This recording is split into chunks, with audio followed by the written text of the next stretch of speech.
Sinalubong ni Department of Labor and Employment Secretary Silvestre Bello ang mga kababayan nating balikbayan na umuwi ngayong araw mula sa UAE, Taiwan, Qatar, Kuwait at Malaysia.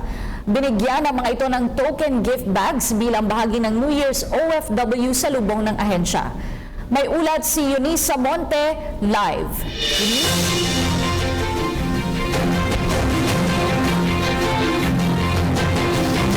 Ang Pilipinas na nga talaga ang may pinakamahabang selebrasyon ng Kapaskuhan. Patunay nga dyan kanina ang pamaskong handog at bagong taong salubong ng Department of Labor and Employment at OWA para sa ating mga kababayang nagbabalik bansa o yung mga OFW natin na uuwi ngayong Kapaskuhan.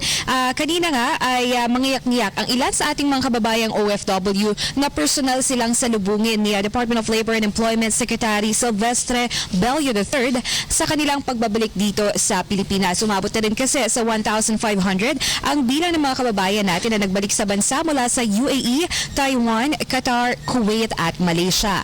Na sila ay nakatanggap ng mga Christmas bags na may lamang Filipino product at bukod nga dyan ay sinalubong din sila ng tugtugin Pilipino at libreng sorbetes sa kanilang pagbabalik. Ayon nga kay DOLE Secretary Bello III ay bahagi pa rin ito ng programa ng Pangulo upang maipadama sa ating mga kababayan lalo na sa mga modernong bayani ng ating bansa ang kanilang kahalagahan dito sa ating bansa. Nag-aantay na rin ang mga programa ng gobyerno para sa mga bagong uwi nating kababayan mula sa ibang bansa. Samantalang maganda talaga ang salubong ng bagong taon ng mga nagbabalik na OFW dahil bukod sa mga natanggap na sa kanilang mga natanggap ay tatlo rin sa kanila ay nadalo ng 50,000 pesos each at tatlo rin ang nanalo ng 32-inch TV mula pa rin yan syempre sa DOLE at sa OWA.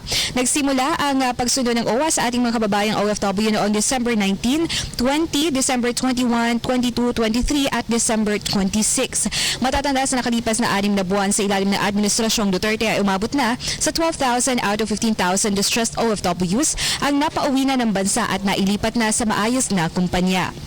Samantala nakausap rin natin ang karamihan sa ating mga kababayan at talaga naman sila'y tuwang-tuwa dahil kahit na mahirap ang buhay sa ibang bansa, talaga namang mas masarap umanong umuwi sa sarili nating bansa lalo pat napakadaming programa ng bagong administrasyon para sa mga kagaya nilang returning OFWs.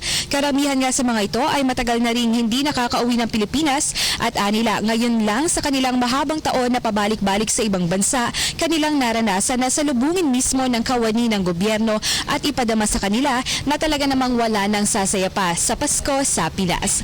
Mula dito sa NAIA Terminal 1 para sa PTV News, Eunice Samonte. Maraming salamat, Eunice Samonte.